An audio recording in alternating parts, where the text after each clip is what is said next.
Lalona Debayo. Good morning. Eric Osadalo, good morning.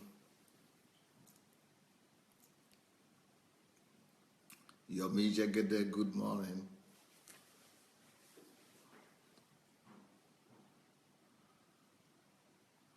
Daniel Oshoma, good morning. Adeleke Adeniyi, good morning. Shegun Fatumo, good morning. Denise Atsoa Igu, good morning. Soaring Igu, actually. Joseph Kwane, good morning. Jolome White, T.Y. Moore, Davida Yemi, Rochelle White. Good morning, everyone. Olusegun Akinde, Cordelia Eme, Gladys Nshak, Bolaji Martins, Shigon Wafo, Fumi Jaboda, T.Y., Eric Lindu. I don't know, did everybody realize that the time has changed or not? Or is it just the Europeans that know the time has changed? Obi Ojima Dut, Shi Sandra, Bose Fayajola, Ngoya Shares, Justin Mayo.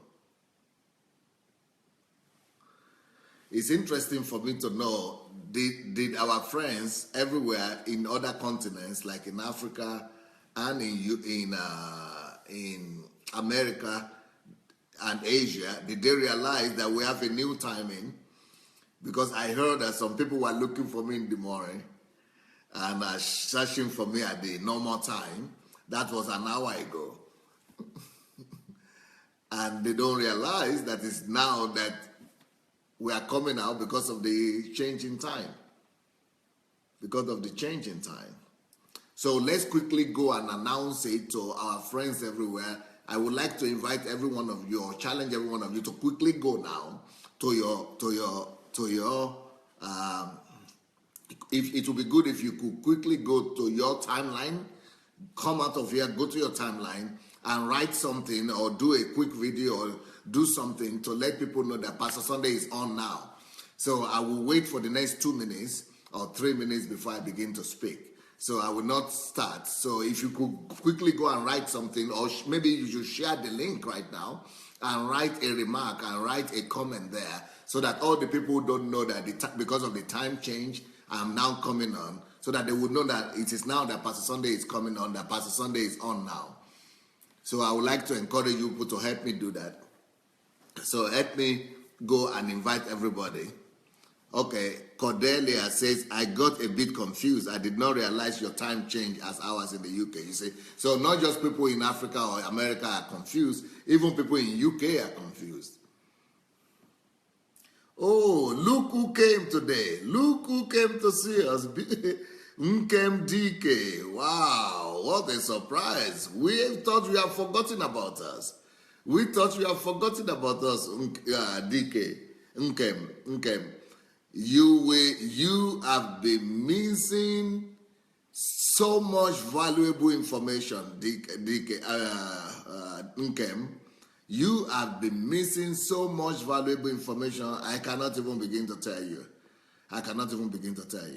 Oh, so it's 8:30 now in Nigeria, right? It used to be 7:30, so it's 8:30 actually in Nigeria. Oh, okay. So I thought it was going to be 6:30 in Nigeria, but it's actually 8:30.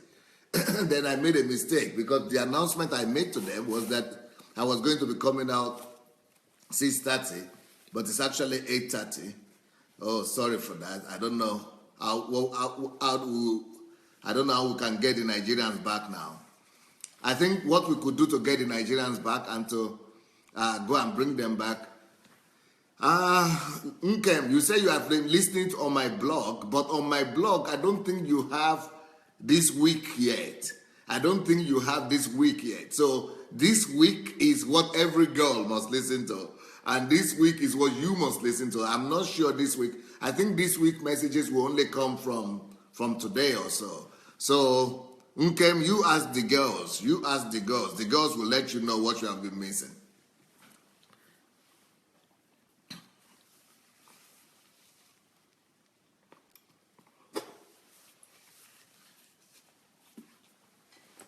Okay, so Europe now has the same time as Nigeria. I see.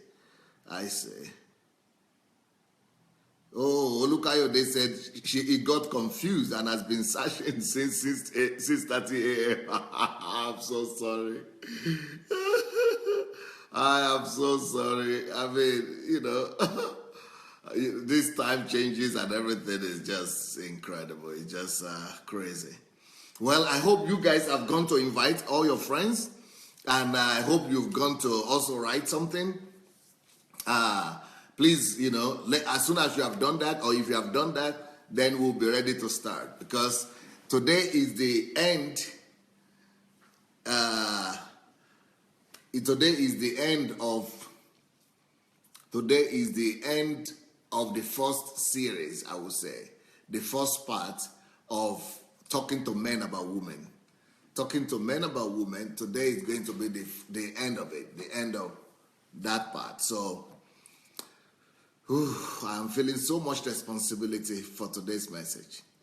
Today's message is so important that I really need God's help to help me to communicate to this message. Okay. The message of today is why every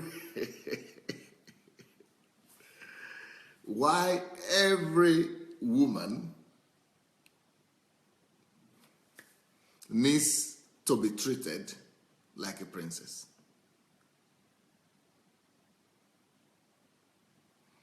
Why every single woman needs to be treated like a princess. Why every woman needs to be treated like a princess.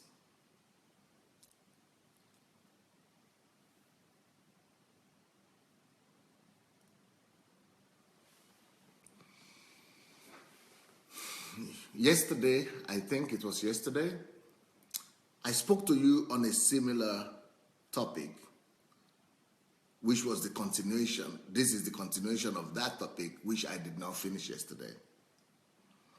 And yesterday's topic was why all brides dress like a princess. That was yesterday's message, why all brides dress like a princess. And I'm sure that anybody who missed yesterday morning's message, they have missed something in their life. They might not be able to go and find, unless they go and listen to that again. You might not be able to listen to such a message again in your life. But today is the continuation of yesterday's message. Yesterday was why all brides dress like a princess. But today's message is why every woman needs to be treated like a princess. Yesterday I made the point that every woman and every bride dresses like a princess, not because it's a ceremony and not because it's a tradition. Even though that is the understanding that we now have, but that is not the authentic, original understanding of why women dress that way. Why does every woman dress like a princess on a wedding day? It's not just because it is tradition or it is the story of Cinderella, that every woman wants to be a Cinderella. Yeah, but I want to say that those stories of Cinderella or the knight or the Prince Wonderful or Prince whatever, the Prince Charming, that all those stories, all those folklore, all those fairy tales come from what already existed. And what already existed is the fact that women by themselves were created to be princesses. Women were created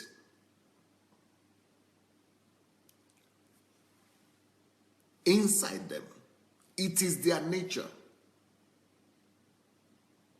to be beautiful, to be delicate, to be fragile. It is in the nature of the woman to be loved. It is natural for the woman to be loved.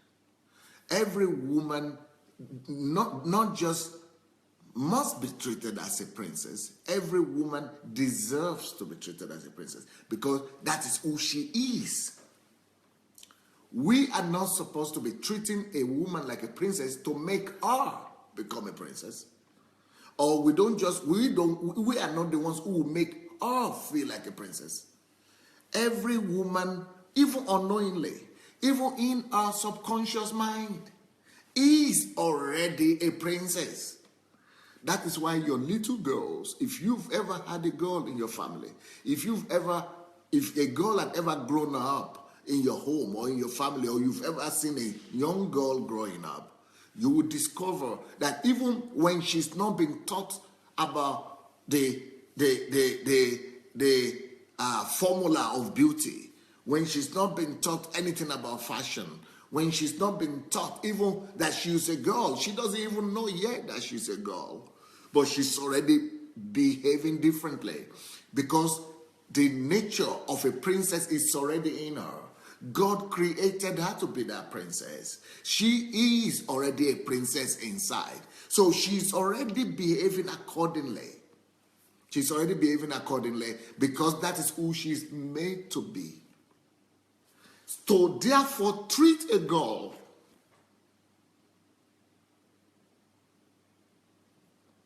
separate, different from who she is to abuse her. To therefore treat a girl without honor is to break her. To therefore treat a girl without being delicate with her, without fragility, without being fragile with her, is to destroy that girl. To treat a girl roughly is to abuse her.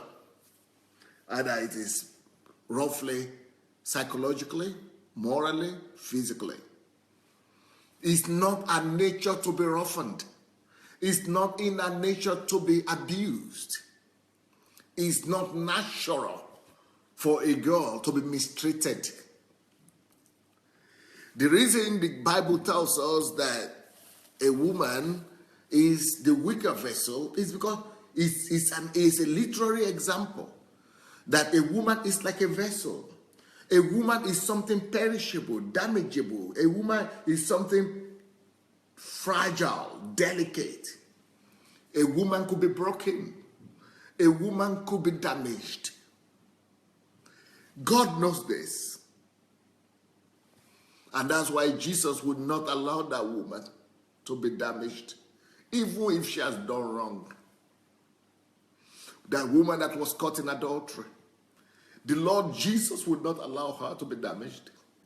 The Lord Jesus would not allow her to be abused. The Lord Jesus would not permit her to be ruined. Because she's already damaged by her sin. She's already damaged by her fault and her guilt. And he will not allow any man to add to that. The role of man is supposed to be different. The role and the function of man in relations to a woman must be the opposite. So when Jesus saw that the men who are supposed to be covering the lady, the men who are supposed to be protecting and defending the girl, They were rather the ones abusing her. They were rather the ones carrying stones. They were rather the ones carrying weapons to destroy her. The people that God had empowered, the people that God had given the strength to protect, to watch over the girl, they were the ones who were coming with stones to destroy her, to kill her, to stone her to death. Even though Jesus knew she was wrong, even though Jesus saw her fault, even though Jesus was aware of her sin, and he was not disputing that with them, he did not argue that she had sinned. He did not argue that she committed the sin, but no human being has the right to break a woman, to shame a woman, to disgrace a woman, especially when you are a man. So instead of Jesus backing these people, these Pharisees, instead of Jesus joining them, colliding with them to blame the girl, to condemn the girl, and to make her feel more shame, Jesus decided to do the opposite. Jesus came between the Pharisees and the accused lady. Jesus stood between the accusers and the victim. Jesus decided to take on himself the challenge of every girl in the world. That's why women must be in love with Jesus. That's why every woman must be in love with Jesus. That's why every woman must be in love with Jesus. Jesus deserves to be loved by every girl, because Jesus decided to stand between the whole wide world that is so aggressive against the baby girl, that is so aggressive against the lady, that is so aggressive, that wants to destroy, and the aggressive men, the chauvinistic world. People say this is a men's world, and Jesus stood against that men's world in protection of the girl. And Jesus, risks being condemned. Jesus risks being damaged and his reputation being raised. So many men today are afraid for their reputation. So many men today will not speak up for the girl. So many men today will not speak up for the woman. So many men today will not stand up for the woman because they are afraid for their reputation. Jesus could have been afraid of his reputation. He could have been afraid, saying that they would not recognize him as a prophet anymore. They would not say he's a holy man anymore. But Jesus' dignity was in aligning himself with the truth of God. The truth of God was more important to him than the opinions of men. And unfortunately, there are so many men today that are afraid of what their churches will say, what their pastors will say, what their congregation will say, what the public opinion will say. And so they will not even stand for their own wives. Many men today will not even stand for their own daughters. They will not even stand to speak out to defend the integrity of their own family, because they are afraid of what other men will say. They are not even as men enough to defend the integrity of the ladies, of the women that they have in their lives, who are pious, who are holy, who are righteous, who are not sinners. But here comes Jesus, standing for the integrity of the girl, of the woman that is not at all a family member, that is not his wife, that is not his daughter, that was not his relative, that is not having anything to do with. And more than, besides that, today men will not even stand up to defend their holy sisters or wives or daughters or pious women, righteous women, even, well-behaved women. But here comes Jesus, face to face with the whole world, not just to defend the good woman, not just to defend the righteous woman, not just to defend the pious woman. He was there ready to risk his reputation. Oh, for a lady that is supposed to be promiscuous, for a lady that is supposed to be sinful, for a girl that is supposed to be unrighteous. But Jesus had so much understanding that Men are supposed to stand for women no matter what, even if they are guilty or they are not guilty, even if they are sinful or they are not sinful, even if they are, they are at fault or they are not at fault. Jesus knows one principle, and the principle is that woman must be protected. Woman must be protected against all the storms and the stones and the attacks of this world. He knows what other men have not come to realization up to today. He knows the fact that women are only a weak vessel. Even when they shout at us, even when they try to raise their voices, even when they, come up with hysteria, and when they become hysterical, and when they are capricious, or when they, no matter what they are doing, it's an attempt to call our attention to them, that we should pay attention to them, that we should begin to defend them. It's their attempt to cry out to us. It's an attempt by the girls, by the ladies, for us to hear them out. And Jesus knew that this girl's primary need is to have a father, is to have a man that will be there for her, stand for her, and protect her. And Jesus knew that probably the reason why she became promiscuous, probably the reason why she went prostituting, probably the reason why she went with other men is because of lack of men in her life. Because there was no worthy man, there was no deserving man, there was no man to have protected her, there was no man to have covered her, there was no man to have treated her like a princess. Jesus saw deeper than what other men were saying. Other men were saying that promiscuity. Other men were saying that weaknesses. Other men were saying that failure. Other men were saying that imperfection. Jesus. Oh my Jesus. Oh my Jesus was saying something else. Jesus was seeing her vulnerability.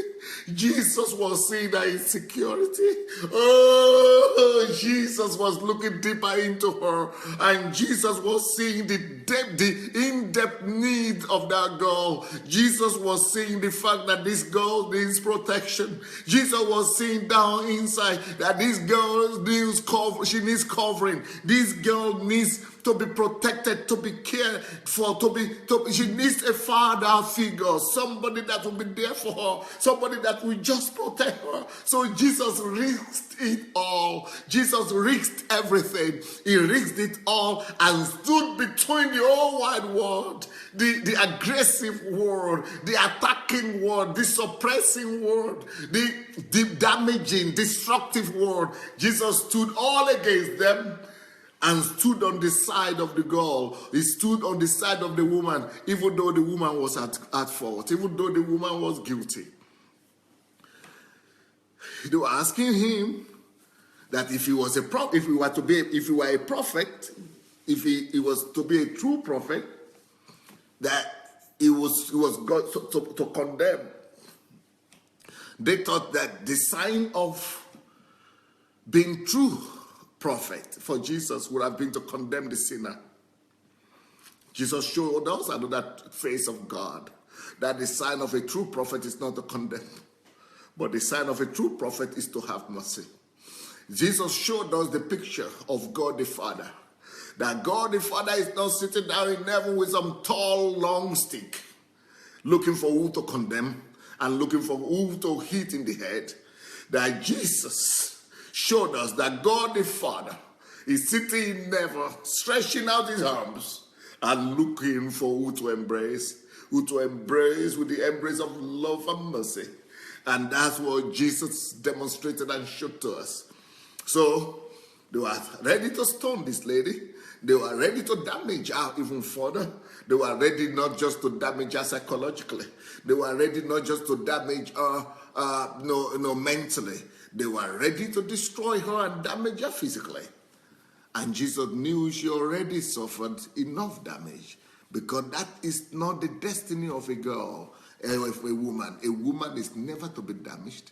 A woman is never to be abused. Either it's psychological abuse, either it's mental abuse, either it's moral abuse. A lady is not supposed to be ever damaged, either psychologically, either morally, or either spiritually, or either, anyhow, either physically or sexually. A woman is never supposed to be attacked or damaged.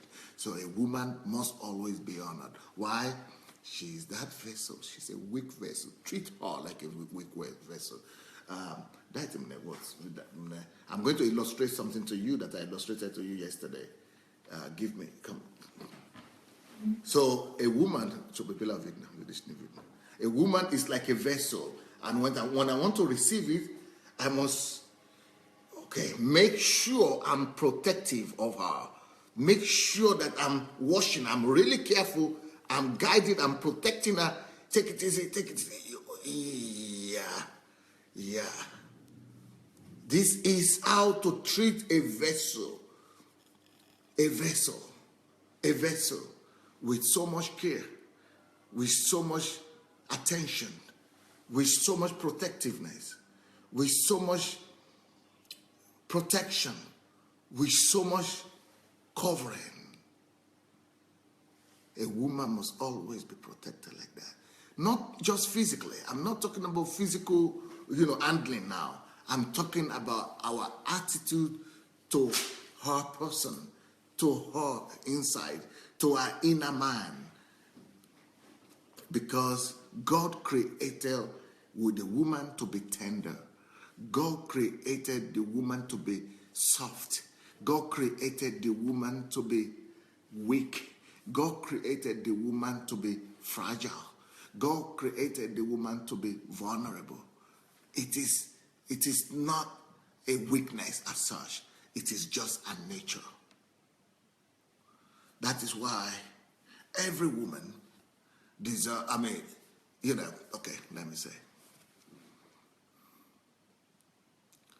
Let me first of all explain to you once again what I'd tried to explain one of the days to you, that a woman must be treated with like a princess. I'm saying here why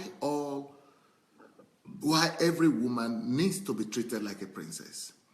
A woman needs to be treated like a princess because that's who she is. She is created to be a princess in the world. She is created to be different from men. Men are the hunters, men are the warriors, men are the ruffians, men are the laborers, men are the tough guys, are the warriors, and are the adventurers. But we cannot just all be the same. So God needs to, package something to bring a balance and some kind of healing to the world, and to bring a kind of comfort to the men as well. So the reason why God created the ladies to be like this was because of us too. We need them to be fragile. We don't need people who will be fighting with us morning to night. We need them to be soft. We don't need bones to be eating bone. We need them to be delicate. We need them to be like that, because that's where the balance is. In life we have hot and we have cold. We have white and we have black. It is in contrast of life. It is in the contrast of creation that we see the wisdom of God manifested. But this is not just a logical explanation I'm giving you. Even the composition of the girl. And you need to hear this, please. I want everybody to listen to this. You must get this. And I'm going to show you this picture again. Please help me take the picture here.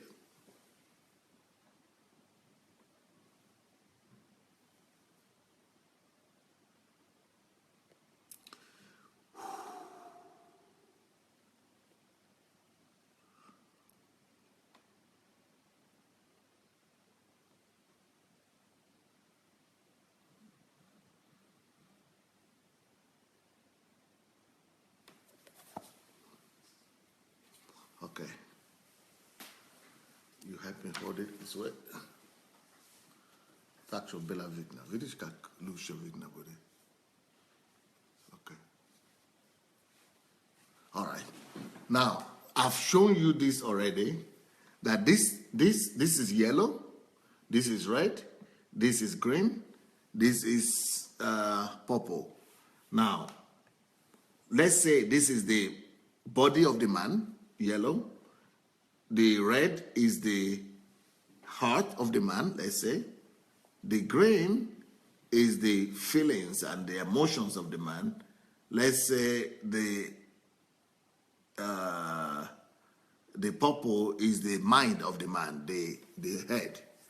So these are all separate in the man, so that man could be a warrior, so that man could be able to go to war, man could be rough, man could be an adventurer, man could always put his mind to work without his emotions stopping him, so that man could be able to take decisions without his feelings interfering with them, so that man could use his body to go and work, and not his emotion will not stop his body from working, so that man could put his heart into doing something and his head will not stop him, so that when he's doing something with his heart, so that his emotions will not get on the way. God made man to have all these vital elements of the person to be separate. You know, his body is separate from his heart.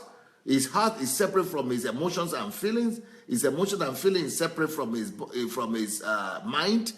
And the reason for that is for man to be able to be able to function as the need arise. So the man is not so romantic. The man doesn't need selfness. So the only reason that will make a man to have feelings is if he gives permission. You see, it's different. The gap is there. So for anything to happen, for the man to, for example, if the man looks at a woman, let's say he is in the body, he looks at a woman and he sees her, he needs to give him his mind the permission for the mind to begin to fall in love with that woman. Even though his body might be sleeping with the woman, his body might desire the woman, and that's why a man can have many women, and a man can sleep with a woman and not love her, because it is not connected to the man. It is not automatically connected. But when he takes his decision, or he gives his mind the permission, that is when he begins to feel love on the mind. He begins to think about the woman.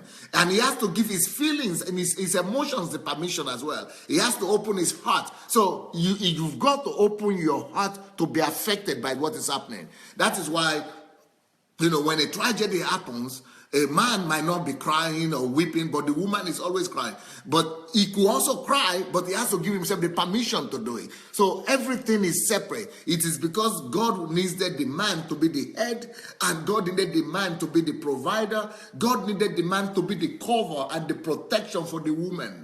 So the man is created differently and separate like this to be able to run the world and to be able to help the woman rather manage the more soft side of life. But for the woman, see, the body is the yellow, the red is the heart, the green is also the feelings and the emotions, and then the mind is the purple. See, everything is all intertwined. Everything is intertwined. What this means is that for women, things don't happen in compartments. Things don't happen in departments, in separation. So if you tell a woman that she's ugly, she's not just hearing that in her mind. She's feeling that everywhere. The diffusion is so strong. Anything that happens to her, if you cause her, she needs to be protected so that only good things will come into her. And only good feelings, only only positive things. Anything that is negative is destructive to her. So when they brought the woman to Jesus, they wanted Jesus to to hurt her, to condemn her. But Jesus knew the state of the mind, that the woman is already so damaged. She's so sensitive. So that's why anything is very sensitive to the lady. Everything is sensitive to her. So because of her nature, thank you. Because of her nature, the only thing that the lady deserves is gentleness. The only thing the lady deserves is fragile attitude, delicate attitude. She is so sensitive in everything. That's why she has to be protected and treated like a princess. Now, how do you treat a woman like a princess? How do you treat a woman like a princess? One, you must make sure that you show care. You must handle her with care. You must handle her with care, attention, care. That is emotionally, that is psychologically, that is not just physically, but that is in attitude. We must be gentle with her. We must relate to her, never harsh. Never be harsh with the girl, but gentle. The girl needs care. That's one way to treat her as a princess. She needs it. It's not because she wants it. And men sometimes think that it is just my wife that is like that. She's capricious. My wife is just capricious. It's not about your wife. It could be your daughter. It could be your mother. Every girl needs this kind of attention. She needs to be handled with care, emotionally, psychologically, and maybe physically, but especially emotionally and psychologically. Number one, that's how you treat her like a princess. Number two, you need to show tenderness towards her. You need to be tender towards her.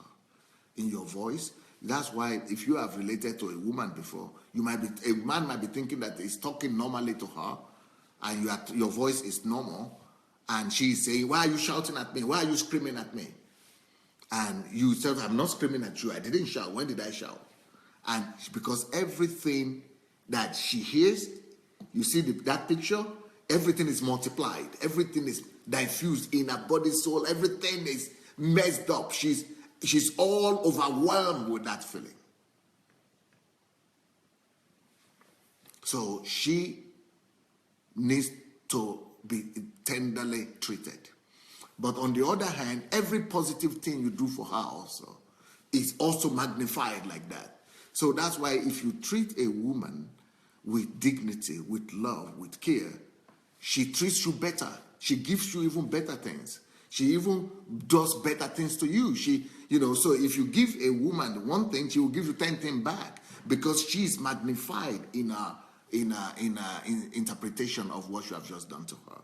So, and a lady must be treated with fondness as well.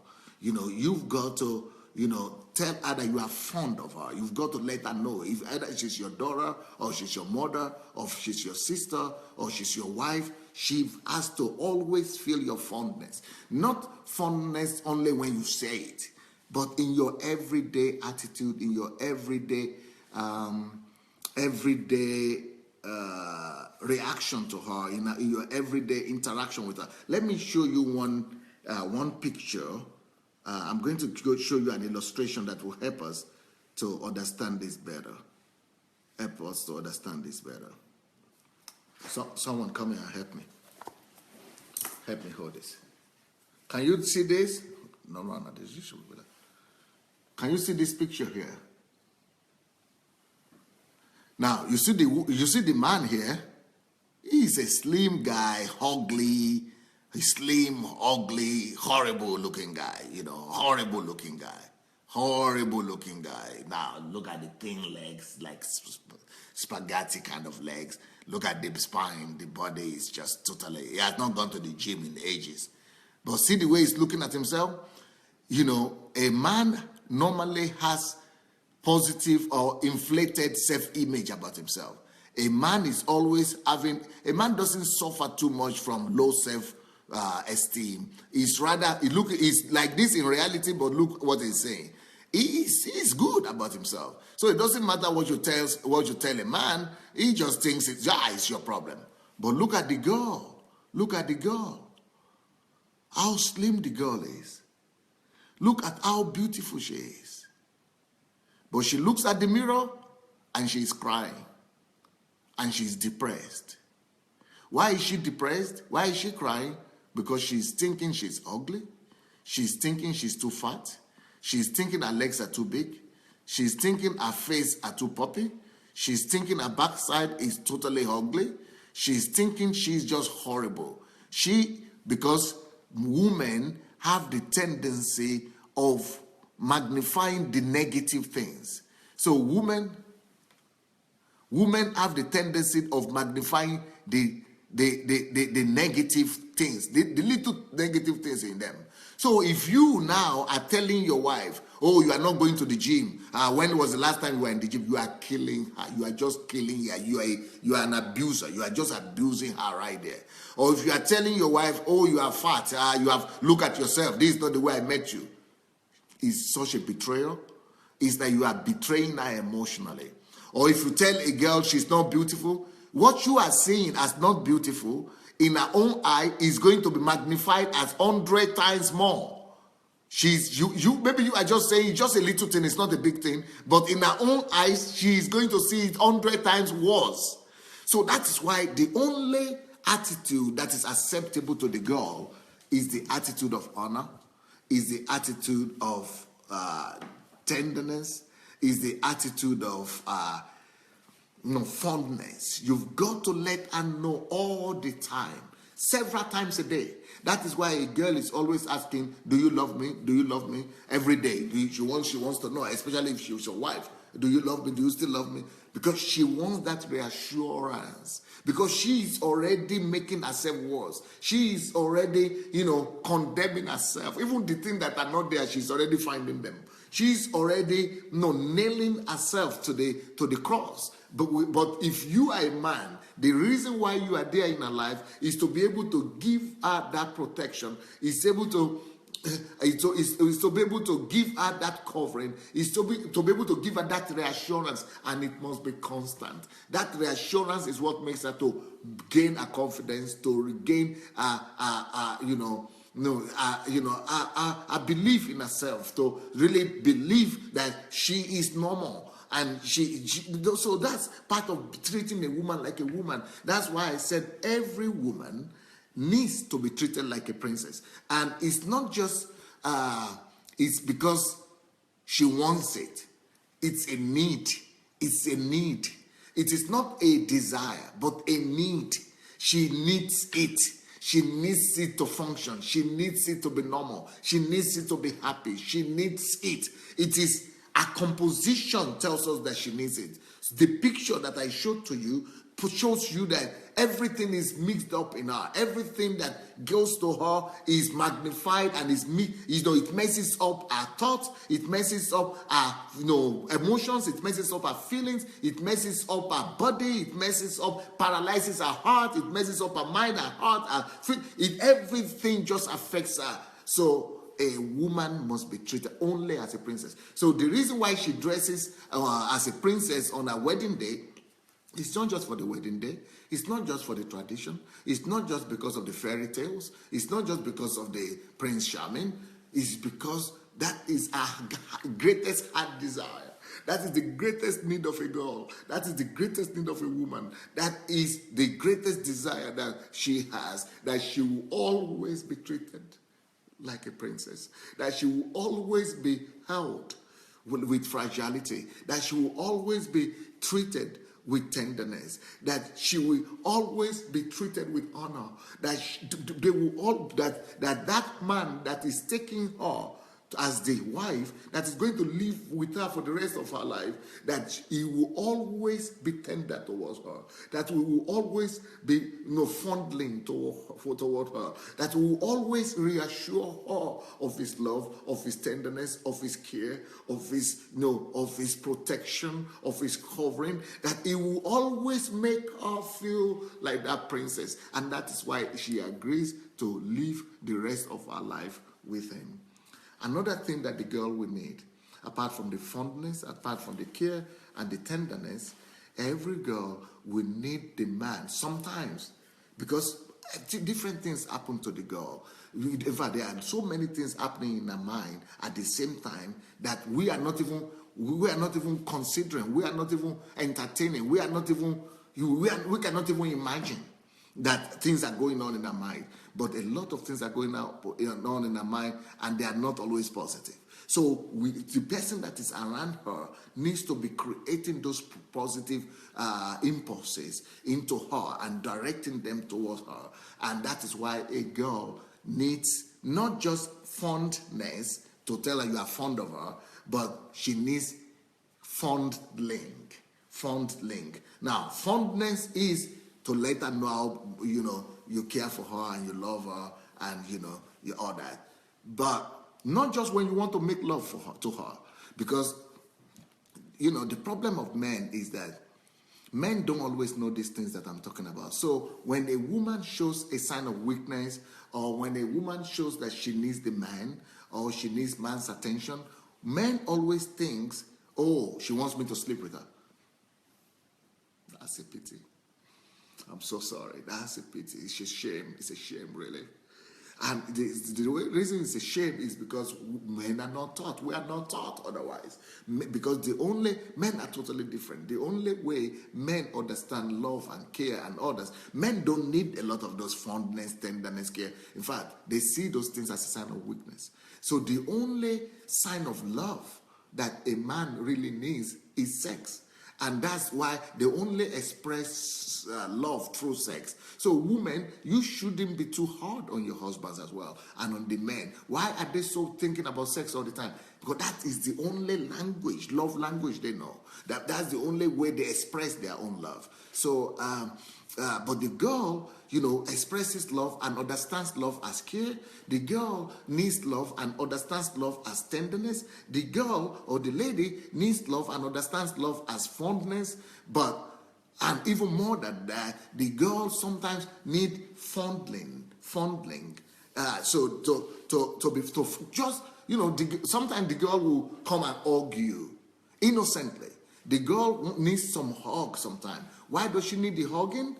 That is called fondling her or embracing her. Just to give, she needs it only for comfort. She needs that for comfort. And the reason why she needs fondling for comfort is because she needs peace, she needs comfort, or she feels loved, but she doesn't need sex at that time. It could eventually lead to sex, but unfortunately, men think when she needs fondling and she's coming to be embraced or to be touched or to be hugged, that we need to take her to bed. Now, the way ladies agree to do it because they know this is probably what the man needs and they are doing it for the man, but that is not what they need at that time. That time when they need, when they want to hug you or they want to hold you or they want you to hug them, they just need you to caress their head or to fondle them or to just spend time with them, to listen to them. They just need some reassurance at that time. They just need some healing. There are some processes going on in them that we might not be aware of, that they just needed that reassurance. They needed that acceptance. They needed that that care, that comfort, that support. But we immediately want to take. That's a mistake. So apart from fondling, another thing that the lady needs is caressing. We men cannot even understand, why do you need caressing? I mean, especially as women, our mothers try to come to us and begin to caress us and begin to do that. Men are always irritated by that. I say, what are you doing? Because that is what they need. That is what they need. The ladies need caressing sometimes. Especially when she's relaxed, or it depends on her mood. A woman could be in the mood just for you to caress her, because there are some things going on inside of her that you and I might not be aware of, even she might not be aware of, because whatever happened to her body or to her mind or to any part of her body is affecting all her body, right? All her life. So she might not even know what is happening, but she just knows that she has a need for that. You see, these are all the reasons why every lady must be treated like a princess, They have a much more complex, in my own, in my trainings that I do, teachings and seminars for families, and I have family seminars. I mean, we call them retreats, and men's retreats and women retreats. What I discover is that men don't even know that women find life more difficult than the men. We normally would think that the men are the ones who have a hard life, but no, it's not true. Hard life belongs to the women. Women have a complex life, much more complex than we can imagine, much more complex than us. They have a much more complex life, and they need our support. We need to always be there for them and treat them with care and gentleness. Please, can you come? Show them this place. Now, can you see this? This is a picture of man. This is a man here. Another character. Okay, this is man. Man only has something going on only one thing going on at a time. In him all the time. You see, only one button is here. Only one switch. Only one thing is going on in the mind of the man at a time. One thing. So a man doesn't have anything. Everything is just okay for him. Maybe he's thinking about one thing, one subject. But at any given moment, see how many processes are going on in the woman. All these things are going on in the woman. Any button could be pressed. So she's so complex. So that's why, and most of these things are not positive. Some of them, a lot of them are negative. So that's why she's always in need of reassurance. She's always in need of that care. She's always in need of love. She's always in need of protection. Because he doesn't have so many concerns. The reason why God removed all the concerns from him is because he should be able to pay attention to her and care for her and cover for her. And let me show you another thing that might be able to help us understand women better.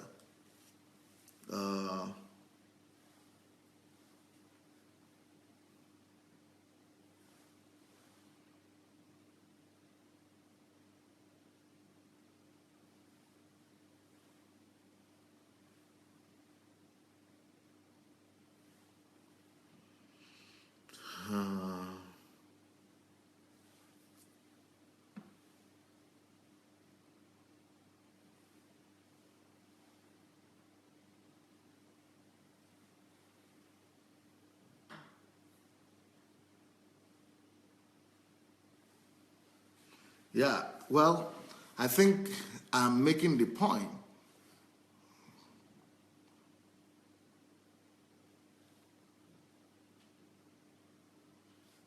Yeah. So many things to talk about, really. So many things to talk about. So many things to talk about. But the bottom line is that we should care for the girl. We should care for the ladies. We should watch out for them, look out for them, and we should protect them. We should be a father to them. We should be a friend to them, be a husband to them, and treat them like a princess.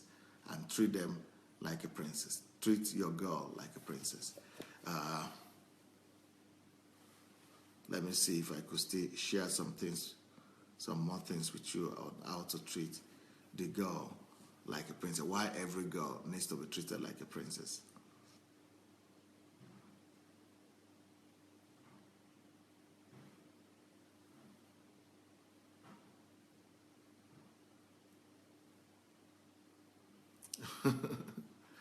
Okay.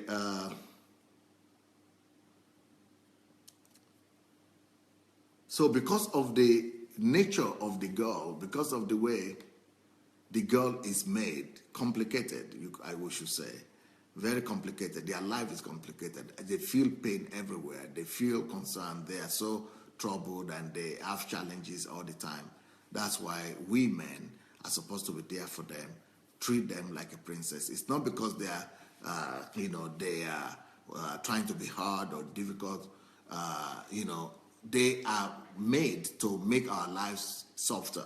I mean, the reason why we fall in love with them is because of that, their tenderness. The reason why we love what we see and we marry them is because they are attractive. So we need to keep them attractive. We need to keep them loving. We need to keep them soft. We need to keep them tidy, neat, clean, beautiful. We need to keep them tender. We need to, keep them loving. And for them to begin to be like that all the time, we must make sure that we care for them. Now, since today is the last day of my teaching for the men, I'm going to say some very hard things that I think most men will not agree with, and I think will make men to go against me. The Bible talked about the days of the ignorance. The days of ignorance, he said it has passed. So let's forget about the days of ignorance. So this message that I'm giving now, I'm not giving to those who are already married. Although if you're already married, you could still try your best to apply some of these principles. But if I'm to advise my son, and my son who is 18, he already knows this. And my daughters already know this also. So if I'm to advise people who are not married yet, I want to say this to the men. I'm talking to the men now who are not married, and I think the women will agree with me. But these things are hard, and these things are going to make some men angry, but it's going to make some of them happy. But I think this is just the truth, and I'm going to tell you the absolute truth. Men should not rush to marry. You should not even look on the side of to the side of the woman. You shouldn't even look on a girl or to a direction if you are not married to cushion a life for her. If you are not married, if you are not ready to make life easy for her, if you are not married to really be protection for her, if you are not married to be if you are not ready to be a covering for her, if you are not married to be, if you are not ready to be a covering and a protection for her, if you are not ready to be a father to her, please don't go to her. And what do I mean by that? Before a man approaches a woman, make sure as a man that I am ready to provide everything for this girl that she already has, nothing less. Number two, I am ready to give her everything that her parents are giving her right now. Love, care, attention, protection, even provisions. That she would not feel herself worse after marrying me than whatever status she is right now. That does not always mean material things, but in attention, in love, in protection, and in care, most of all, and also in material provision as well. That's number one. Number two, please don't approach a girl.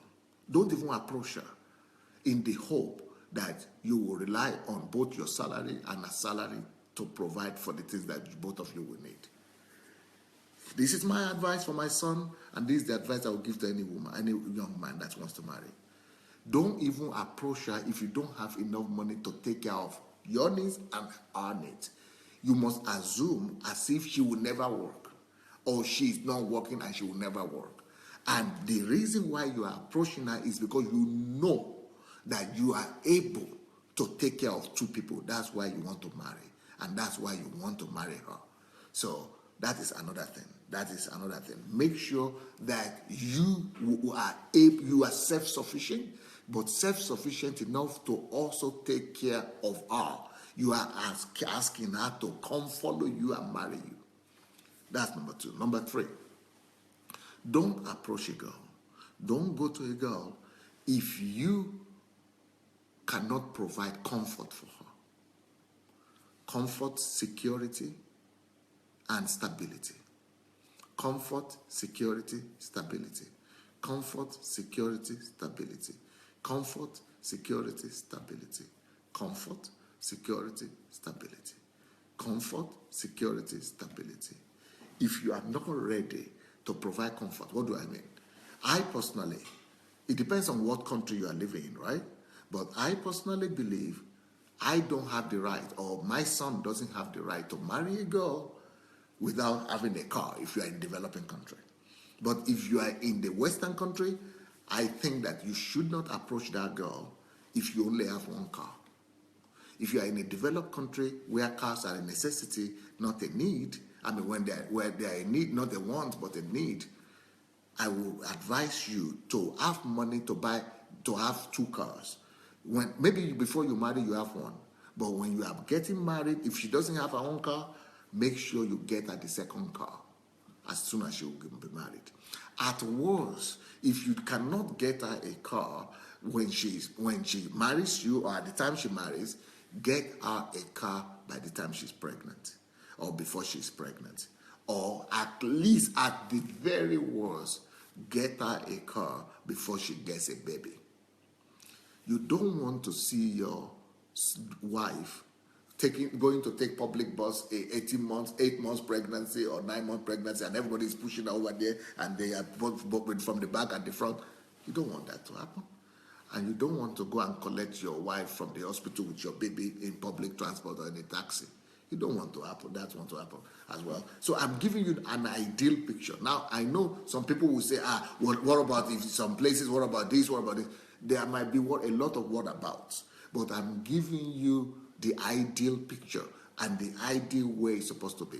To treat her like a princess means to really make her feel like a princess. That's number one.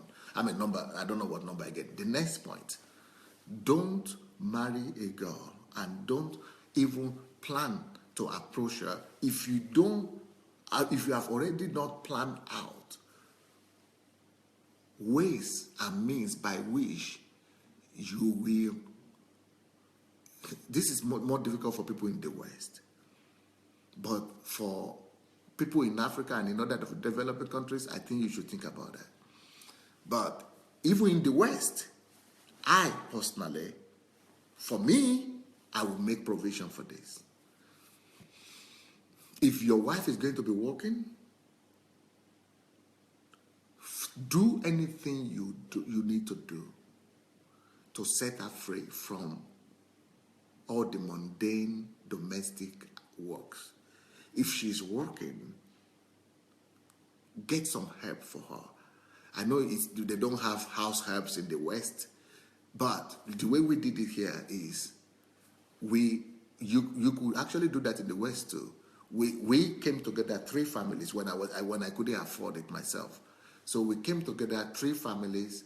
We decided to pay, let's say, 1,000 each for to one woman who is a good cook and also could take care of the house. She's a, maybe 50-year-old woman that, that was her passion. She likes to cook, to make. That was her own business. So what we do is that she will work 6 days a week. So we will pay. It was not $1,000, but I'm just saying like that. But at that time it was anyway. Doesn't matter. So our family will pay $1,000 to this lady. Then 2 other families, they will pay $1,000 each. So the lady will be making $3,000 a month. All right, and but she will come 2 times a week to my house. So 2 times a week she will come and cook for 3 days and for another 3 days. Then the last 4 days, the last day, one day my wife cooks, because she likes to do that at times sometimes. So 2 times a week she comes, she cleans the house, puts the house in order, cleans and makes everything neat, make information so that my wife, even though my wife was not working, but she will not have the burden and the stress. Sometimes the own work, the domestic work for the woman is a full-time job. Sometimes it might even be worse than than going to full-time work sometimes. The same thing when it comes to garden. If you have a house and make provision to get somebody to always come and take care of electricity needs, or the utensils needs, or the garden, or the grass, or the lawn, or the mechanical needs, and get somebody to take care of that. If you know you can do it yourself, do it yourself. But if you cannot do it yourself, make sure that you have the money or the provision. It doesn't have to be, okay, maybe you are in a country where the money is not so high. We started by paying $100 each. Every family paid $100 and we can afford it. So what am I trying to say? For you to make your girl or your wife feel as if she's coming to your family as a princess and she's treated with honor, think ahead for her. Protect her from all unnecessary stresses and unnecessary work and occupation and all kind of duties that are not really necessarily she has to do by herself. And that is why a lot of women are always asking their husband to help them out in the house. And they want you to do, because it is killing. It is a big work for the ladies. But if you are going to have children, personally, I don't believe that any family, you should begin to have especially if you are a responsible man, I don't believe that you should begin to have children. When it's time for you to begin to have children, make sure that you do anything you could do to have a support for her. Please don't let that girl, having gone through 9 months of pregnancy, don't you ever leave her alone by herself after she's given birth. Don't leave her by herself. Don't leave her alone to raise up that baby. Especially if she's having second baby or third child or second child and she's alone, and you. When my wife was pregnant, before she was pregnant, we had a help who will come and go, like I said. But once she was pregnant, we took a full-time help. Full-time help to help her while she was pregnant. Because then when she gave birth, we started having 2 helpers and a driver.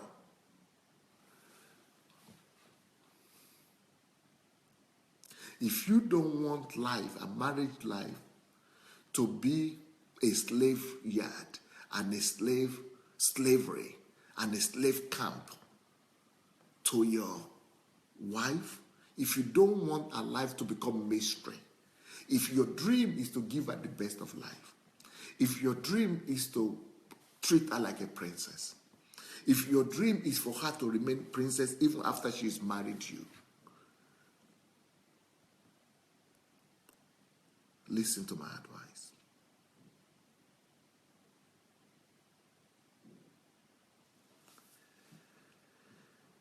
If you don't care, if you only care about yourself, if you want to compare your life to the life of your mother, your father, and your grandparents, they survived, they did, and good for you. But if you really want your son to grow up to be a responsible son to the woman, and if you want your sons to treat your women, your daughters, with dignity in the future, tell them everything. Tell them the truth. Let them be rather well prepared. Let youngsters, teenagers, get to know this information from when they are 15. My son had known this information since he was 14, 15, 16, 17. That's why now he's 18. He's not even thinking about dating. He has his own dream. He's got to get a house. He's got to get a car. He's got to have some amount of salary and he's not going to be dependent on the provision, on the salary of the girl. He knows all these things since he was 14. Because really, women are made to be treated as princesses. And the scripture says that as well. Let's check out the scriptures. The scripture says that as well.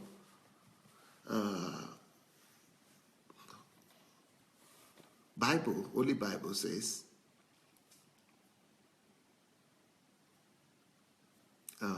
when is that? That is 1 Peter, yep. 1 Peter chapter 3, verse 7. 1 Peter chapter 3, verse 7. Let me read from Amplified Version. Amplified Version. In the same way, you husbands, live with your wives with understanding. We need to have understanding. No man has the right to live with a woman without understanding her nature. No man has the right to live with a woman without understanding her composition. Live with a woman with understanding. This understanding that I'm giving and that I've provided this week is needed for you to be able to treat her with honor and dignity. So live with a woman, with your wife with understanding. That means with gentleness. This is reading the Bible. Live with her with gentleness. Live with her with tact. This is amplified, like I said, amplified. Live with your woman, with your wife, with an intelligent regard to her. Live with your wife as with somebody that is physically challenged or that is physically weaker. This is the Bible. Since she's a woman, treat her like a woman. Treat her like a weaker vessel. Then he says, show her honor. Show her honor. Show her respect as a fellow heir. Heir, H-E-I-R, as a fellow heir of the grace of God, of the grace of life, of God. She's a princess. A woman is supposed to be treated as a heir of God, as a princess of God. This is scriptural as well. Even God knows this. So that your prayers will not be hindered and ineffective. So any other treatment of a woman and of a wife, other than that of a princess, will make your prayers to be ineffective, will make your prayers to be hindered. So a woman, and your wife especially, must be treated only as a princess. No other attitude is allowed or permissible when it comes to the woman. Only the attitude of a princess. Well, let me see. What time is it, by the way? What time is it? Ooh.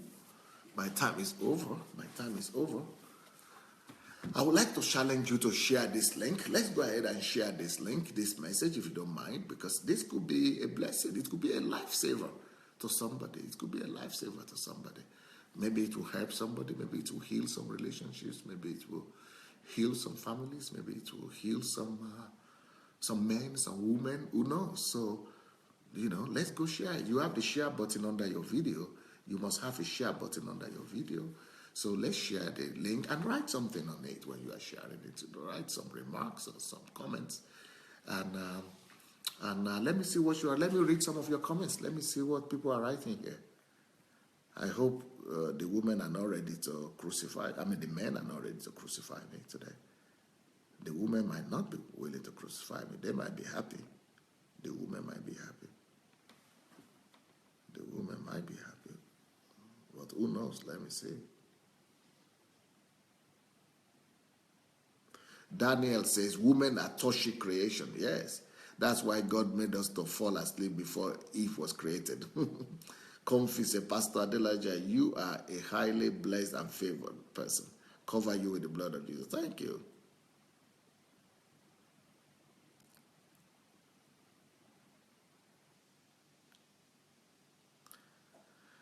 TY says, the ladies understand cuddling, and that's comfort. It's a sure assurance, gentle assurance for them. She says, Pastor Sunday, you are amazing. She girl says, yes, cuddling is tender, loving care for the girl. And Fumi supports it and says she is like a shield and covering for her when she just wants to be held and caressed.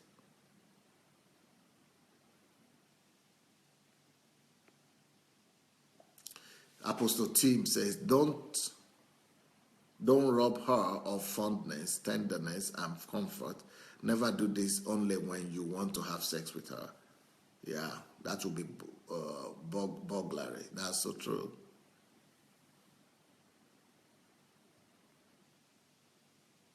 Daniel is saying it's good. It will be good for the ladies in the forum to understand the mind of men as well. This will go along with dealing with the men issue. Yes, from tomorrow morning, I'm going to be dealing with the men question. I'm going to be talking to the ladies about what they need to know about men and what they need to know before they get married. So I'm going to be talking to the ladies tomorrow about themselves. I'm going to be talking to the ladies next week. This week I was talking to the men. Next week I will be talking to the ladies. But from tomorrow night, we are going to be on the big platform, on the Dr. Sunday Adelaja platform. This platform was just this week. But next week, we are going to be on the big public page, on my public page. This is just my private page. But I'll be talking about the ladies from Monday morning. But tonight, we are going to be talking about family. We have the family of Pastor Obi and Nkiru, Nikki, Ojimadu. They will be here with me tonight, and they will be talking, about family.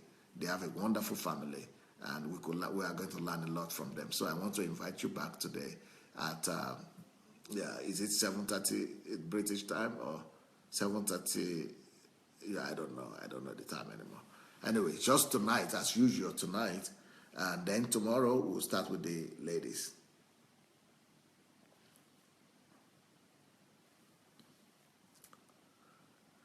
Eric Osadolo said, "Thank you, sir. This message have changed my mindset and I've been transformed." Oh, that's good.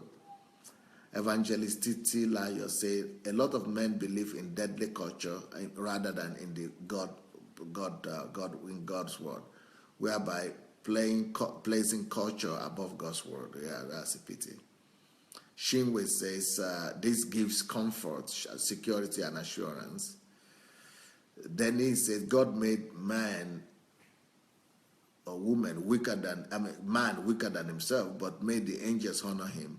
Then he made a woman a weaker vessel than the man, and then man made to honor her." Interesting. That's very interesting, Denise. God made man weaker than himself, but made angels to honor him. Then he made a woman a weaker vessel than the man, and then made man to honor her. Interesting. Bless Indra says, "Real women make you men,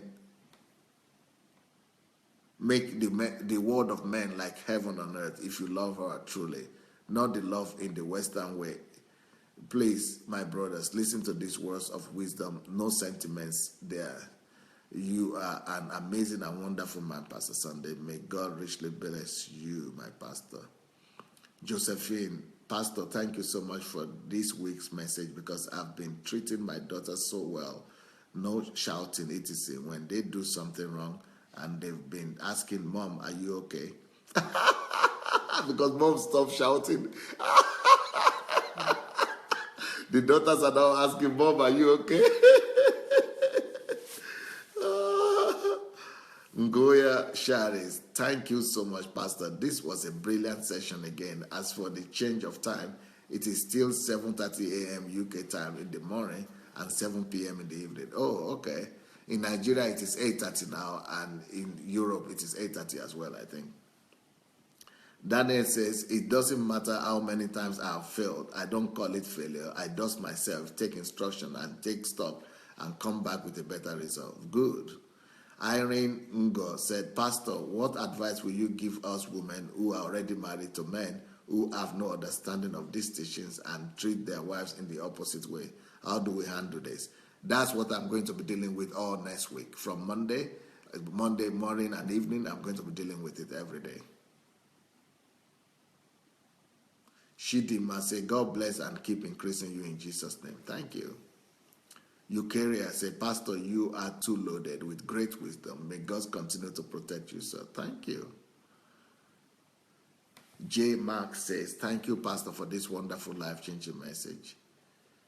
Paul Ori Ade said, no crucifixion, sir. Jesus was crucified already for us. You are always on point. God bless you, sir. Bolaji said, the world needs to hear this message. Oladepo said, healing for men, women, home, and union. Evangelist Titilayo says, I attended a wedding ceremony yesterday and the pastor preached to the congregation by saying, your wife is your life. I believe it's absolutely correct, but a lot of men hasn't realized this, and I think that's the reason they play around and not following what God says about marriage. Davida said, Pastor Sunday's financial teachings can help in the area of finances. Yes. If you've missed my teachings, especially the financial teachings, go to my blog, sundayadelajablog.com. Sundayadelajablog.com. Go to the video section and you'll be able to see all the series that you have missed. Jolomi White says, nice one, great stuff. Daniel Oshoma said, a man plowing does not look back. Life is a school. We learn and we relearn. Yep. TY says, thank you so much, Dr. Adelaja. These are priceless things for us, all men and women. We appreciate you, sir. Much love.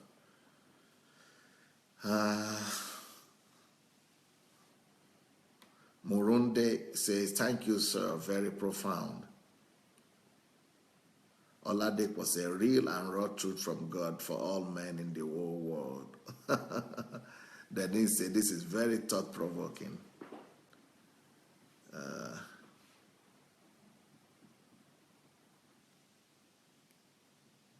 Jaboda says, wow, my life would have been different and better with these principles implemented 20 years ago. That's so true. Gladys says, so true, sir. Not easy for us with kids and full-time job. Thank God for you, sir. I have two, but not easy at all, sir. We women need stable, secure men, sir. I am totally with you, sir. My best mentor ever. More grace, sir. You are preaching my experience, sir. Yesterday, sir, I went hard on my first daughter, 17 years old, to go listen to all this week preaching from you, sir. God bless you. Thank you.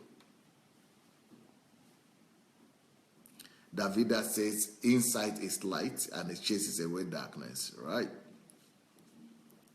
Oladepo says, if you apply everything he has been saying in taking care of a woman, I'm sure, I can assure you that you will never regret it. 100% truth.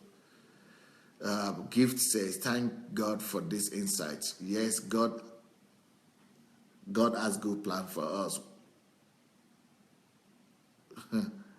Yep.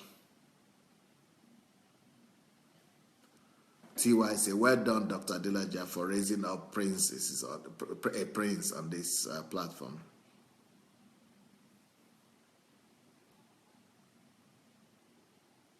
Afolabi, I'm just thinking aloud. How can I apply all these teachings into my life, honestly? This is amazing, man.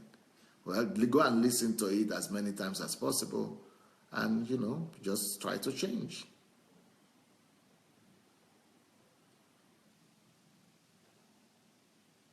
Pastor, few days just after giving birth to my baby, I was asked to cook for my in-laws. Ooh. This is just a few days after giving birth, after coming back from the hospital.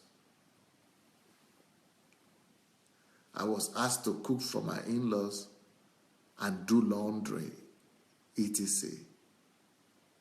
So I started bleeding again.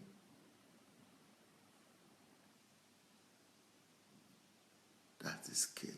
That is just horrible.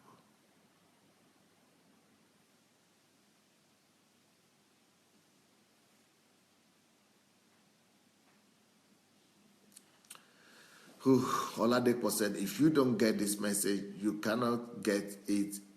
You could get it in Pastor Sunday's Successful Ministry.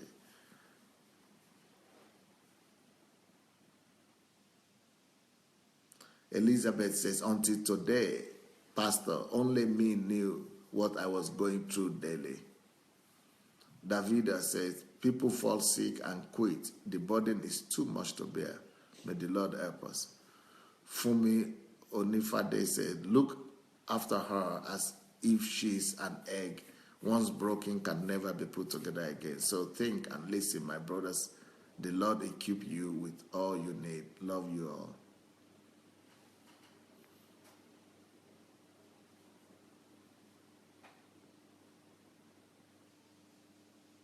TY said, this is life coaching 101. Oh, how I wish we had heard all this years ago.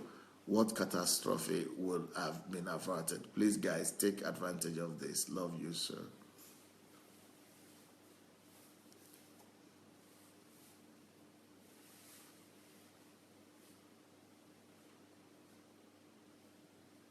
Gift says, I'm very happy for today's service here in my church online. Fumi Onifade, well spoken, sir. Yes, that's the Father's business. Shalom to all my brothers in the Lord. The Lord will help you. You guys cannot hear it better than this, sirs. The Lord blesses you all, men of valor. Forget all about it, but do it God's way. It brings peace and harmony for you and your praises. God will bless you. God will help you all. God bless you, our teacher, pastor.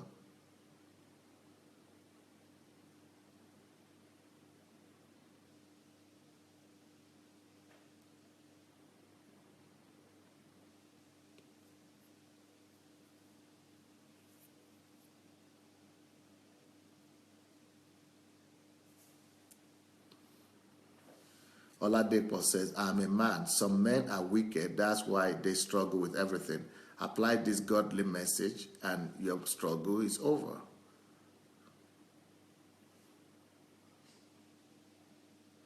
Daniel says, Nigerian men must hear this. We abuse our women in Nigeria, calling it tradition and culture. We need to rethink the way we burden our women.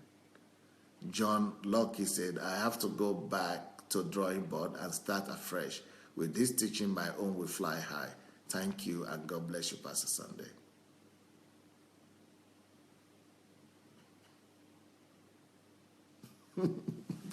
Daniel says, if women apply just 1% of this teaching, our marriages and family will be like heaven on earth. Just 1%.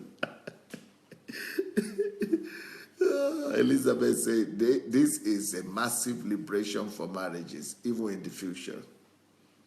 Davida said, this is the best teaching I've ever heard on marriage. God's blessings, Pastor Sunday. Elizabeth said, Pastor Sunday, I'm so grateful to have met you before I entered into marriage. I would have been so frustrated. Debafu said, I'm learning a great deal on this subject. I appreciate you, Dr. Adelaja. I now catch myself wondering if I am treating her right. Gift Amos, I'm really blessed with this message. Thank you so much, my mentor.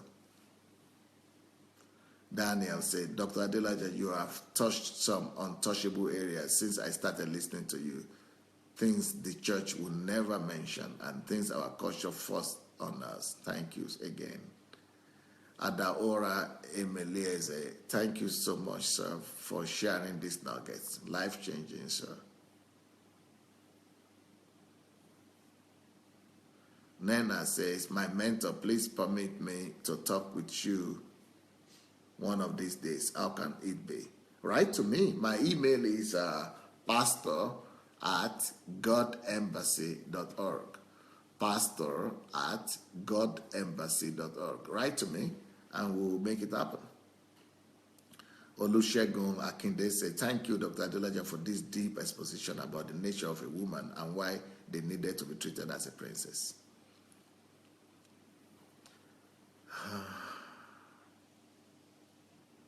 Shigo says, thank God, my boys will know to treat women as they should. God bless you. Kiru says, I knew nothing. I mean absolutely nothing. But Dr. Adelaja and Dr. Bosse Adelaja have made me understand a lot that my marriage is just heaven on earth right now. Jolomi says, your last set of advice is the reason I'm living a solo life right now. Until the right time, I will enjoy my single life while it lasts. That is the truth. Jolomi is coming to speak the truth the way it is. And I agree with him. I agree with him.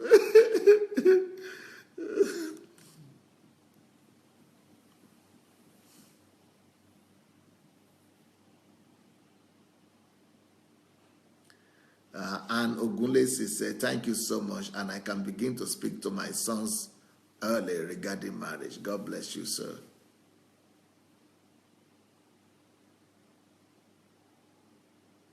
Sandra says, I'm teaching my boys these principles because charity begins at home.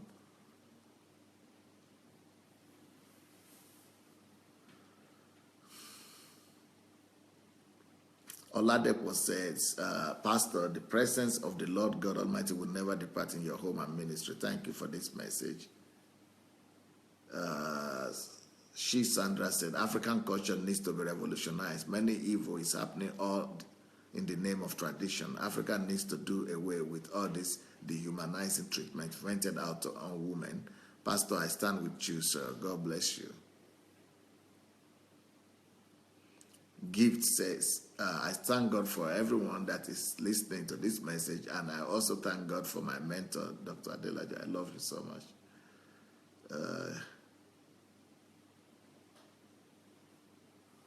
Daniel says, if you want to prosper in any area of your life, treat your wife nicely and be at peace with her.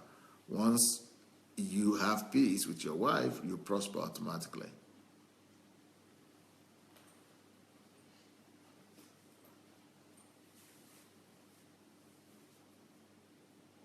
Obi Ojimadu.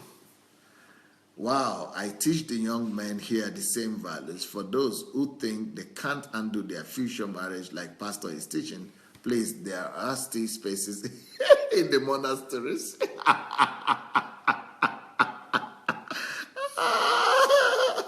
Become a monk.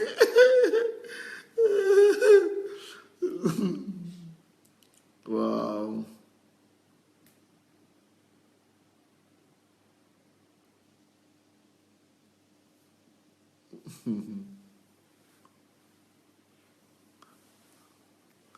Well. I think the time is over for me today. I will be back today. I will be back tonight with the Ojimadu family. Pastor Obi and Pastor Kiru will be back with us, and I'm inviting you back for tonight. That will be 7 p.m. British time. I don't know in America what time it is in America. Is it in America? What time will it be in America?